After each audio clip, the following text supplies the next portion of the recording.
تعزیہ آخر کس کو کہتے ہیں؟ تعزیہ کہتے ہیں کسی کے انتقال پر اس کے اہل و عیال کو، اس کے گھر والوں کو، اس کے رشتہ داروں کو ڈھارس بندھانا اور صبر کی تلقین کرنا اور ان کے ساتھ ہمدردی سے پیش آنا، ان سب چیزوں کا نام کیا ہے؟ تعزیہ ہے۔ لیکن جس تعزیے کے بارے میں عرض کرنے جا رہا ہوں، یہ تعزیہ ایک ایسے شخص سے جڑا ہوا ہے جو کہ نبی کریم صلی اللہ علیہ وسلم کے نواسا ہے، یعنی حضرت حسین رضی اللہ عنہ۔ حضرت حسین رضی اللہ تعالیٰ عنہ کو 10ویں محرم کو شہید کیا گیا۔ ان کی شہادت یوم عاشورہ کو ہوئی، 10ویں محرم کو ہوئی۔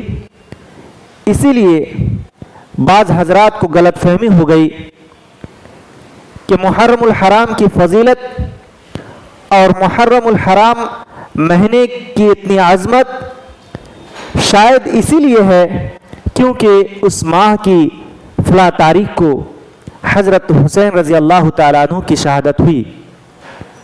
حالانکہ بات ایسی نہیں ہے، یہ ان کی غلط فہمی ہے، یہ ان کی کم فہمی ہے، اس لیے کہ محرم کی فضیلت اور محرم کو حرمت والا مہینہ تو اللہ رب العالمین نے روز اول ہی سے قرار دیا ہے، اور نبی کریم صلی اللہ علیہ وسلم نے اپنی زندگی میں ارشاد فرمایا تھا کہ یہ جو 4 مہینے قرآن کریم میں مذکور ہیں کہ وہ حرمت والے ہیں، ان 4 مہینوں میں ایک مہینہ محرم الحرام کا بھی ہے۔ محرم کا تعلق، جو فضیلت کا تعلق ہے، یہ حضرت حسین رضی اللہ تعالیٰ عنہ کی شہادت کی وجہ سے نہیں بلکہ اس کی وجہ کچھ اور ہے۔ لیکن ہمارے بعض بھائیوں کو یہاں غلط فہمی ہو جاتی ہے اور وہ یہ سوچنے لگتے ہیں کہ شاید اس کی فضیلت یعنی محرم الحرام کا اتنا چرچا اور اس کی فضیلت اور اس کی اہمیت حضرت امام حسین رضی اللہ تعالیٰ عنہ کی شہادت کی وجہ سے ہے۔ یقیناً حضرت حسین رضی اللہ تعالیٰ عنہ کی شہادت امت کے لیے ایک بہت بڑا خسارہ تھا، بہت بڑا نقصان تھا ان کی شہادت کا ہونا۔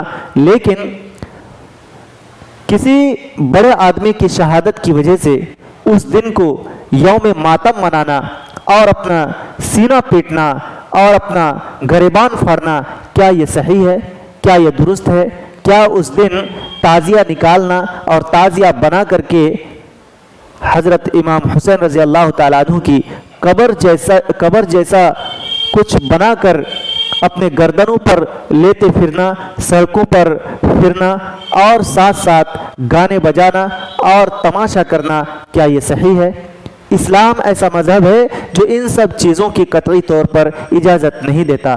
تعزیہ داری یہ نواز رسول حضرت امام حسین کی شہادت کی وجہ سے کی جاتی ہے، حالانکہ حضرت امام حسین کی شہادت کے بعد بہت بڑے بڑے لوگ موجود تھے، لیکن ان لوگوں نے کبھی ایسا نہیں کیا، بلکہ اس کی جو شروعات ہوئی وہ معز الدولہ کی جب حکومت آئی تو انہوں نے سن 352 ہجری کو اس کا ایجاد کرایا۔ لوگوں کو کہا کہ تم لوگ ماتم کرو، عورتوں کو کہا تم لوگ سینہ کوبی کرو اور اپنے گریبان کو چاک کرو، اور پھر عورتیں نکلیں سڑکوں پر اور اس طرح کا مظاہرہ کیا، اور پھر آئندہ سال یعنی سن 353 ہجری کو بھی ایسا ہی کیا گیا، اس کو دہرایا گیا، اور ہندوستان میں، پاکستان میں وہی رواج دھیرے دھیرے عام ہوتا گیا۔